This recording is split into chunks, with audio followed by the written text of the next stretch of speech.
السلام عليكم ورحمة الله وبركاته.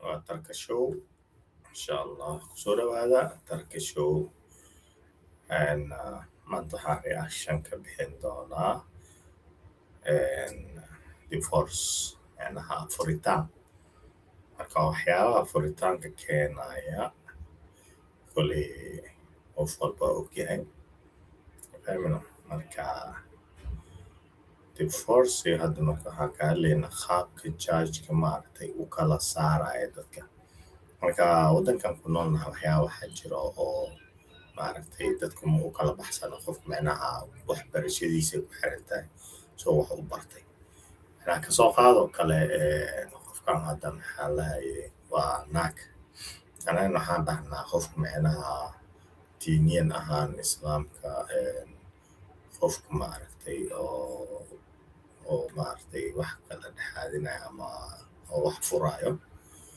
muxuu ahaaye ama naagta oo naag ma noqoto micnaha naag dhexaadi ma noqon kartaa saasaan diiniyan ahaan micnaha ilaahay noo sheegay marka qof walba anaga waxaan isku kala baxnaa masaajidada dadkan waxaa marka hore waxay kusoo kala baxayaan maxkamadaha haddii qof furitaan oo maaragtay la sameynayo maxkamada la aadaa wax masaajid la dhahayo ama kaniisadooda iyo waxaas ma aadayaan markii isguursanayaan waxay aadayaan kaniisadooda u saxiixayo iyagaa maaragtay shaqooyinkaas kala qabanayo furitaan maxkamada la siiyaa marka anaga hadda waddankeena kalena hadda waddanka waxaan kasoo baxnay waddan maaragtay lagu soo kala tagayo maaragtay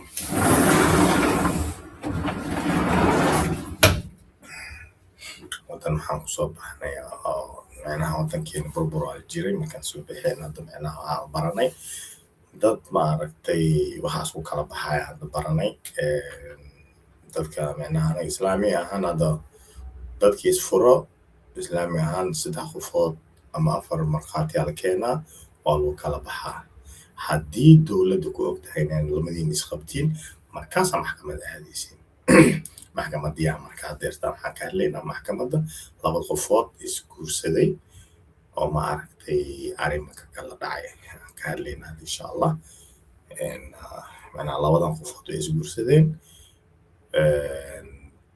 iyagoo isqabo ninkii wuxuu ku arkay naagtaan oo uur leh marka way kala tageen marka maxkamadii isku wacdeen labadood maaragtay qof walba kala daneystay waana la isqabo marka hadda waxay ku heshiiyeen inay maxkamadda imaadaan maaragtay ku kala baxaan marka hadda waxaan bilaabin doonaa insha allah sheekadaan bilaabaynaa wixii aan ka turjumi karaan iyo turjuma insha allah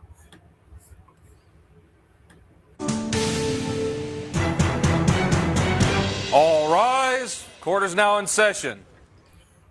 markii maxkamadda dadka markhaatiyaal badan fadhiisanayaan markii la kala baxayo oo lisoo isfurayaan markhaatiyaasha marka maxaa lahaye waxaa jooga marka dhexaadii boolis ama sukuurida joogo markuu khaaliga markuu soo galo ama ay soo gasho wuxuu dhahaa hal istaago waxaa soo gashay khaalidiyaa soo gashay macnaha intaas waxa waaye respect waa macnaha waxaa lagu respect gareynayaa maxaa lahaye respectiga qofka oo maaragta soo galaya camal in oo asiga go-aanka gaari karo dowladda go-aankeedii oo maaragtay oo kala saara camal taasaa laga wadaa marka hadda waa la wada istaagay iyada marka fadhiisanay markaasaa la wada fadhiisanaa Maybelline Ephraim presiding.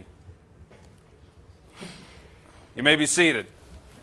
marka waxay dhahay la fadhiisto marka meesha marka waxaa lagu kala bixinaa gabadha la yiraahdo Alicia iyo maxaa la dhahaye iyo ninkeeda Good day, ladies and gentlemen. This is the matter of Andre Miller versus Alicia. marka khaalid waxay tiri waxaa maanta ku meeshaan maaragtay dhexdhexaadin doonaa Alicia iyo maaragtay Andre. Campbell, Mr. Miller, I understand after a year and a half you want to end this marriage.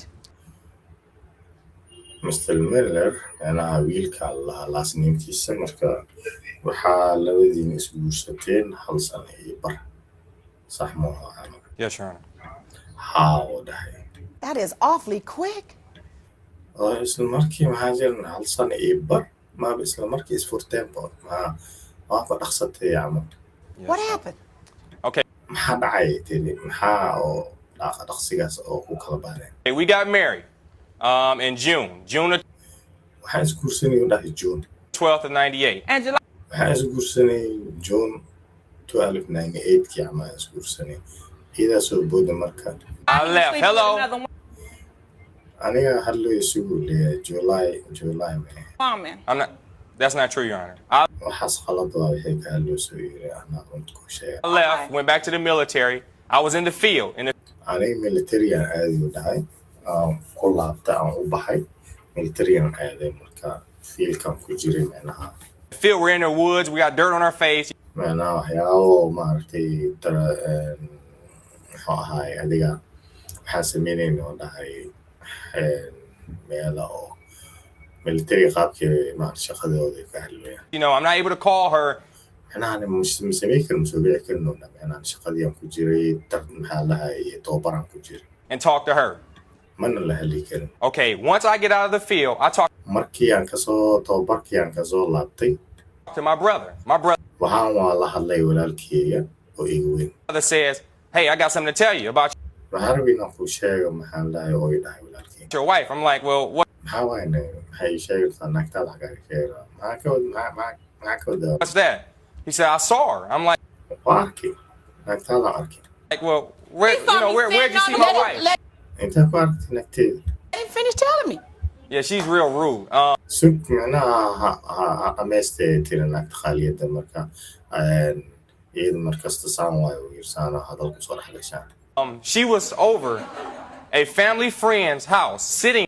waxay joogtay meel oo family friend house joogtay macnaha saaxiibo macnaha familkeena oo haddana saaxiibo nahay oo hala gurigoodii joogtay On their son's lap. Sitting on. waxaaba la fadhiisay wiileba oo jilibkiisa ee ku fadhiisay My brother walked up and said, "Hey, don't I know you?" walaalkee guriga soo galay markaasaan oo dhahay waa adiga kaalin ku ogma inuu kasaa laga yaabaa She said, "Well, no." waxay dhahday no aniga qofka maxaa la dhahay way ka siisidniyo iga leexaday I don't think so. He said, "Aren't you married to my little brother?" markaasuu wuxuu yiri adiga kaal walaalkeyga iga raadin gursani miya You mean she didn't even know her brother-in-law? No. adiga marka khaalida waxay tiri adiga kaal maxaa walaalkaaga oo kaaga maba oga miya mataqaana miya She didn't know her brother-in-law. She maba ka siiso never met your family? In my family. khaalida waxay tiri maxaa kugu dhacay maxaa familkaaga macnaha ma weligeeda mala kulmin miya see isku guursateen camala I didn't want to meet her. My mother said she was loose in the caboose. hooyada waxay tiri markaan isguursanin noqotaan maxaa la qof oo loser waayo oo maxaa la dhahay oo marriage iyo waxaas oo shaqo ku lahayn ha isku reerin iyada mawayna cabaneed camal hooyadii My mother doesn't like her.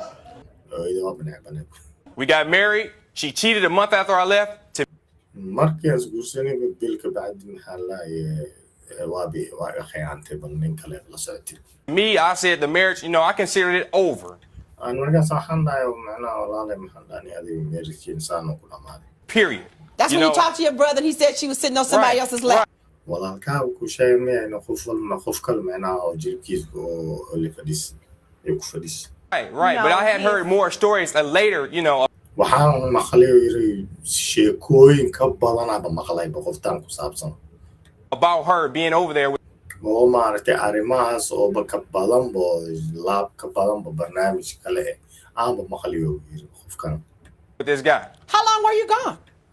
ilaahay ma xamal khalida waxay tiri ilaahay ma xamal ka maqneed I was gone maybe a month. This was hal bille maqnaayo yiri the next month. Within marka isguursina bisha ku xigtay buu waayo 30 30 days after she said I do? Right, within markii oo 30 beri oo dhamaaday oo isguursatay markaas baa baxday waay 30 It days she was said I do, she somebody was doing else? somebody markaas markay baxday ba maala qof mayba saaxiib la ahayd else, right? Your Honor, let me tell you what. So iyadoo suuqyada maxaa la yiri ana waxay dhahaan qaaliye ana kulo maad qaaliye maane judge maaragtay waxay dhahaan yo ya ka bilaadan makiira magaraya arabiga marka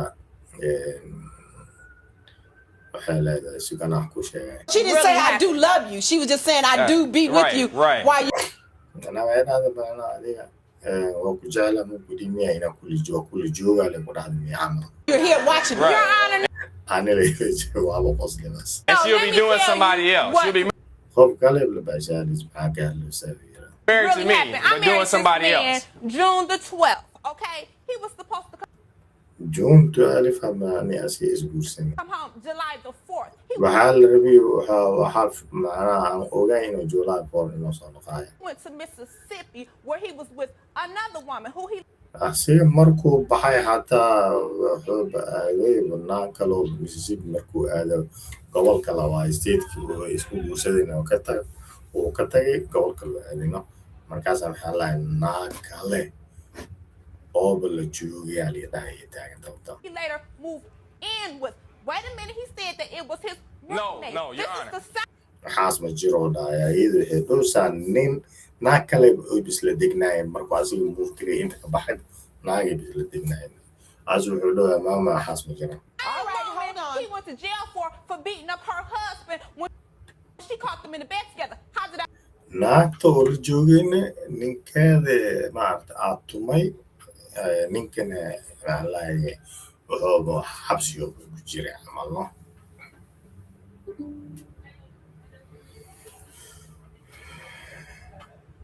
I found that out because I called down there to Texas when he was in the Wait a county minute, you just jail. said a mouthful. So you marka iyada complain kale ba qabtay dadkan gaaladan waxaa waaye markii oo isguursadaan waxaa waaye barnaamij nooc kale markino qofka maaragtay qofkaan ay qabo maaragtay saane wax u jiraan oo muxuu ahaaye isku xisho shaqo ku maqan yahay maba dhahaanbano qofkaan macnaa qofkaa war usoo sheegayo iyadan dhinacyada kale ka qaraabay waa dhammaan wax meeshaan oo maaragtay laisku xeeraayo bajirin baa camalno an maxaa ii jira camalasi meesha ku qaraabanayo migi tegino aniga intaan ka qaraabaya camalno you're telling me that all that. sheekada waxaa waaye waa la qabaa qaraabata sheekada saas ay oo saxag ma jiro maxaa la naagol aan telefoon mi qawooyno ha aan saami yeelweyno maxaa laaye wana qofkii rabaa aniga aan ku dhufsaha let me digest this. Hold on. Go ahead. Takes me a while to say. Your Honor. Wait a minute, I say. soo labadiina macnaha waa madaxa iyo galuusta Yes. Let her digest it because it's a lot. waxay tiri alaymaha arrimo badan waaye tiri sheekadan sheeka yar macnaha qtar iyo xalaqa qaaliyadda maxay leedahay maxaa maxkamadda jiro Are you telling me Ariga that qosli within a month after 2 he weeks. said, I'm telling you within 2 weeks. so yours is a month and your affair is a month and his is 2 weeks. He's with another woman. adigana waxaa dhowsaa ninkan markuu bax military ma ba'aan banaan kaloo la joogo ma taagantahay The man, the husband of that woman catches him. He beats the man up. And goes And naa oo sheekada cabaay ninka macnaha naagta oo asiga isla degnaayeen maxaa lahay ninkeeda asbaabtii oo ku dilay labadooda isdilay isku dagaaleen waxabaay naagtu he went to jail. markaasa maxaa la ninkii jeel oo aaday camalno wuxuu waxaa lagu qabtay ninkan oo naagtii loo la jiifo That's how you found out. antaasaan maqliyay tiri arrimahaasaan maqlay I found out when he called my house collect and talk. To get and him out of jail? wait a minute. After he did all She didn't that, have any asaab la xiri labada macnaha naagta marka lagu qabtay ba asaa la xiriyaa lagu dhahay macnaha ma ahaynba naagta ninkeeda oo naagta oo la joogay ninka qabay dilay ma ahayn ninkan iyo waxaa isdileen naagtan ninka qabiya isdileen marka ninkan marka maxaa lahaye xabsiyaa loo taxaabay waa la xiri aan marka xabsiyo iga soo wacay taaganta Money to I get was out of there. being loving. He called my house collect, and I accepted the collect call. He called me more waa iga soo xabsiyo iga soo wacay waa ka ansaray than once collect From jail. from jail. jeel koob iga soo wacay taagantaas u xiran ninka naagta lagu qabay ee istumen Asking for bail. Wait a minute. No, Could no, you Your wait Honor. a minute? Wait a minute. I'm gonna tell you his exact words. Yeah. My sergeants won't help me because you know they don't like me. waxay dhahay waa itooga camal waxay dhahay maxaa lahaye hooyaday familkii wax ma ii qabanooyin walaale kaale iyo caawi camal My daddy can't do nothing for me. aabaheyna wax ma ii qaban karo Could you please call my sergeants to see if they could do anything for me? I do not want to be here. I'm tired of being in jail. I've been locked up for beliis iyo waa dadka ma aragtay dad i caawinayaan walaalaye waa itooga camal no 60 days, Lisa. Please, could you please Your call Honor, my that is not sergeant? true. I would not That lie is not to true. you. I Could wouldn't. you asna taagan caas been waayo wax jiro ma aanu taagan kuri qoftaan been ii sheegaysa Call her. Let She's me the ask last you one on her something. big Wait and a her. minute. Wait a minute. markaasaa jaajkii waxay tiri maxaa lahay sugaba idinka sugaba want me collect? I Shut have up. phone bills Your to Honor. prove it. Mr. Miller. Your Honor. Wait a minute. sugay tiri mise meel maxaa waay sheekadan labadane Man that's complaining about her sleeping around a month later, 2 weeks. That's not true. Your Honor, she was oo naagtaadu macnaa waxayba complain ku samaynaysaa eeba dacwo kaa soo gudbi rabtaa ma ee ka eeba ogtahay miya barnaamijkan 2 isbuuc ka bacdiba naagta isla seexateen oo ninkeeda isdagaasheen mayma ma jiro like 10 years older than me. I had no naagtaas 10 sane ba igu intahay aniga waxaas u sheegoys maga wax ka jira maaha sexual interest in her at all. It was a totally It was platonic. motherly, right? marka haddii maadaril mooyaa lahay naagka hooyadaada camal ah miyaa Well, no, it wasn't motherly. It was just like a totally platonic relationship. You know, it was like a working So arrangement. why you have relationship managa dhexeyni baniga caadile meeshas maan lahaa iskaaga caabi jira a fight or getting into it? see marka dagaal u gashay la yirahdi ayada oo relationshipkaaga dhexeyni allahu akbar marka adduunkan saan waaye walaalayaal waxaa waaye nolosha qofba complain oo haystaa marka qof wax iisoo sheegay qof wax ka maqlay qof saan yeelay laakiin naagtan iyada cadeen waxay haysataa inuu ninkan ka soo wacay xabsigan asbaabta oo aaga soo wacayna in naag oo la qabi oo la seexa jirin ninkeeda ku qabtay ninkana maxaa lahaye isdagaaleen oo maarta si xabsi loo taxaabay xabsigii oo marka soo wacay asina wuxuu oo ku sheeganay oo dhahay naagtan walaalkii ay ii sheegay inay nin oo maxaa lahaye jilbaha aaga fadhisay marka iyo hadallo badan banaanka aan ka maqan ninkaas mar hore relationship saaxiib ahaan inta ani maxaa la military ku maqnaay camal ninkaas ay jiifi jirtay ee la joogi jirtay waxaasaa la dhahay bil ka bacdi macnaa maca military la soo wacayo yar sidaan ku baxay markaas guursan ka bacdi marka qoftaan iidan qaab kale maartay ee leedahay war beentiisu ay taagantaa waxay dhahday ninkan naag lagu qabtay waa la garaacay xabsiyaan la dhigay xabsi oo iga soo wacay marka naagta waxaan wax jira miyaa la dhooyaa asin wuxuu dhooyaa naag 10 sano iga weyn waayo ba anigna relationship mana naga dhexeynin marka see marka xabsiga oo lagu taxaabay with a friend? No, because the guy disrespected my house, and I really. macnaha ninka oo qabay gurigeyga maarta oo respect garey oo way respect garey way camal maartay way muxuu ahaaye respect muxuu ahaa Soomaali waa maxaa la dhahaye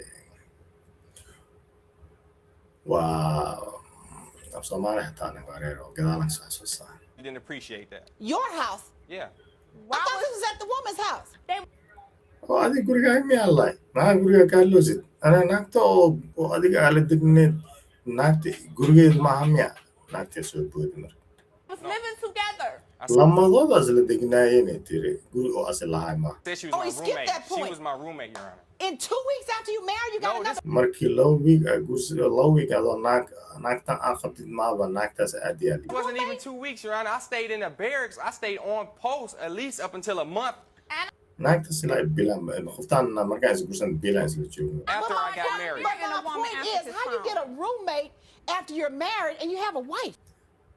see waxaa la yidhaa maalinta adoo naag qabo see naag kale oo maxaa lahay gurigeeda u degaysaa la yidhi maxaa keena waxaas She had messed around on me. I figured aniga markii bilka bacdi oo qoftaan aan la degnaay waxaan dareemay inay maarata aniga meeriyeyso oo meel kale ee luqluq ku leedahay marka aniga saas aan tagay the relationship, the marriage was Wait over, a Your minute, Honor. relationshipkeygii waxaa aniga markaasaan iska laalaabaa iska dhaafay 1 month after the wedding, you hal bil markii oo isguursateena ka bacdiya leaving the marital bliss, Your going Honor. to a Your Honor. platonic relationship. Your Honor, it was not a sexual relationship. There was nothing going on So whatsoever. why did you go to this other woman's see naagta kale gurigeedu aad yaa la yidhi naagtan aad naagaba qabtiye maxaa naagtaas kale gurigeedu u seexanaysa maxaa waxna ma ii dhahayn see ku dhacday arms?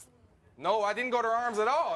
Why'd you get a Ano, roommate? ma bixin Because of my financial situation. I was trying to save. macnaha waxaan gurigeedu la degnay ayaa maaragtay shaqadeedii iyo lacagta maaragtay aan qaadanaya maaragtay isku dheeli tirnayn marka lacagaan siif gareera macno money. You And know there the were army and paid there for were you no to have men a house. available.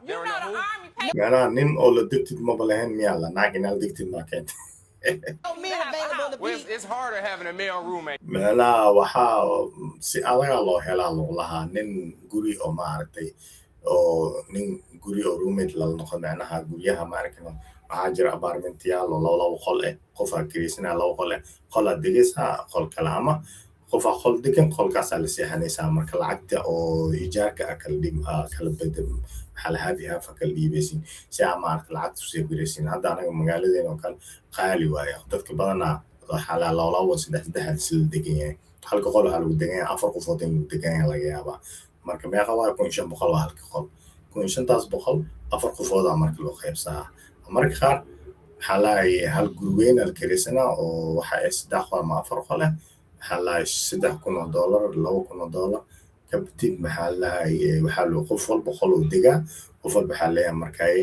shan la qofkii qolkiiba laba qof saasaa loo kala digaa badanaa marka ma la helaayo dad maanta dhalinyaro saas oo maaragtay oo wada degan ma la helaayo marka yarkaa markaad wuxuu dhahoyaa nin sida ku hesba adag tahay camal marka kuwa qaarkood waxaa jira oo house degan oo maaragtay ninkiina oo shaqaynayo iyo qofkaan shaqaynayo oo house ahaanana guriga 3 qol ama 2 qol oo gooni u goosan أنا أقول لها أو طبخة أو أبارمنت يعني أنا أو خيب لو دقيقة طبخة لو دقيقة مركا كان حول دقيقة مناك تولي دقيقة مركا هاي مناك محاكو وهذا مناك خواسين ناك كالقولي دقيقة يعني العك أو صوش شقيستي مركا العك تيدي ناسيب قريب ومارتي أن ربي عمل أو خفتان ساسا أول الدقيقة. You know, guys. So, but if you were already married, why you just go back home to your wife?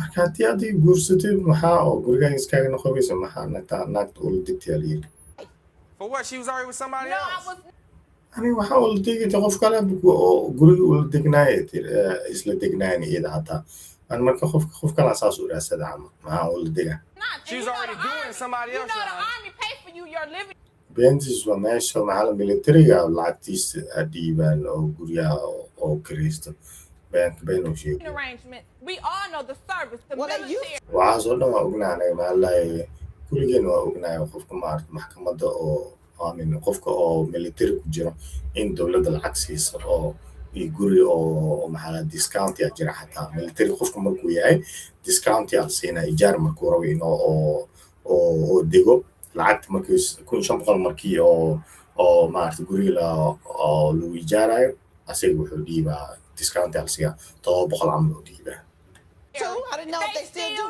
do. Your Honor. Wait a minute, I'm confused. Mr. Room. حتى يعني وحواب كوريري ترين ناكت وخالية بيتري أنا ماشي حواب كوريري كولا سوي بورك إنا فاهم أنا Roommate. Hold on a second. sugi tiri roommate-kan meel igri waxaan lahay arrintan aan fahmay Okay. I am so confused. Let me Okay. see. si fiican aan ku wareeriyay tiri koori sheekada aan kala dhigdhiga suga If I can get it straight, because it seems like you all are jumping from point A to point B and all the way over to The F. thing is, Hold on. qof walba macnaha wuxuu ka hadlaya sugina wax kala saaraa rabaa asaa soo hadlay datenkees wuxuu dhahay macnaha waxaa jira camal suga laamiyan warkaan kala saaray Hold on a second. I gotta get straight. okay, sugo warkiina si fiican wax u fahmaa rabaaye you're right. I can straighten you up real quick. anaa laakiin wax si toos kuu sheegay You The better thing hurry is, up. Your hadayna hadis maartaa weli waxyaabaha jira waxaa waaye Honor, she's a hoe. iida waxaa waaye qofa maaragta baashaasha oo tumata Once a hoe, maxaa waxa ka hadloosid adi ay tiri always a hoe, Your Honor. She's a hoe, and I figured she had changed. She did not waxaan u fahmaya iidiina maanta qof tumata ay tahay Are you change. calling your wife a whore? naagtaada maama dhihaysaa maxaa lahaye hoor waay macnaa qof tumata waay Once a hoe, always a hoe. Thank Call it you, like I see it, Your Mr. Honor. Miller, Thank you don't you. have to keep saying that. warkaas afkaaga ka bixiyaaliin markas ina ku ceelismaa naagtaada waaye xishmad isku reeb Yes, Your Honor. All right? You made your point. Okay, thank you. meeshaan waxaan u baahan yahay inaa maaragtay pointi aan ka hadalno caayda joojiya la saaxibo And I got you. I couldn't have been too much of a hoe. Okay, yeah. Oh, Miss- okay. Miss Yeah, you Campbell, were a good one. You got me, right? You were a good one. All right. That's enough of the name calling. It doesn't get us anywhere. You're right, Your Honor. What I'm trying to get to is some understanding of the situation because you waxaan rabaa inaa ogaada situationka idinka meeshaan isku haystiin inaa ogaadaan rabaa ay tiri suga beedanka got me confused. A month and a half waad xoogaa ku wareeraya tiri laakiin suga warka ii kala saara later, you moved off post. inaa bil ii bar adii maaragtay gurigaa ka tagtay That's correct. And you moved off post with this female roommate. That's correct. markaasaa waxaa raasatid naag oo guriga oo kiraysanaysa ee aala digtay Correct. As opposed to going back to town where your wife was to talk to her to see if what you've heard through the grapevine is true. She Is that was what you're telling me? Yes, Your Honor. maaragtay inaa ii sheegtay naagtaa maaragtay inaa oo gurigeeda aad degtay oo maaragtay financial situation ama waxaa ka hadlaysa baan ka wadaa But when did you confirm with your wife what was going on? marsee ku ogaatay marka hore naagtaada inay maaragtay waxyaabahan ku dhacayaan I called her and she He denied never it. confirmed. You did what? He I never called her. confirmed with me. waa wacay markaan wacay waa iga qaboweysay way ingartay He's answering my question, Mrs. Campbell. Okay. I called sug su-aaliyay way jawaabaad maxaa soo hadlaysa her and she denied it. But there are like 6 people that I know that are very close to my family say yes, she has been messing around with you know who. 6 qofood arrintan iisoo sheegay uu yiri 6 qof arrintan iisoo sheegtay macnaa in naagtan baashaasha Divorce court returns. Andre testifies about the discovery he made on his wedding day. waxaa lahay koodka waa soo laabanina yarkiis When we got married, she was this out to markaan guursaday waa Oh no! On the day of the wedding, you were maaleed pregnant? markaas kusoo laabanayna insha allah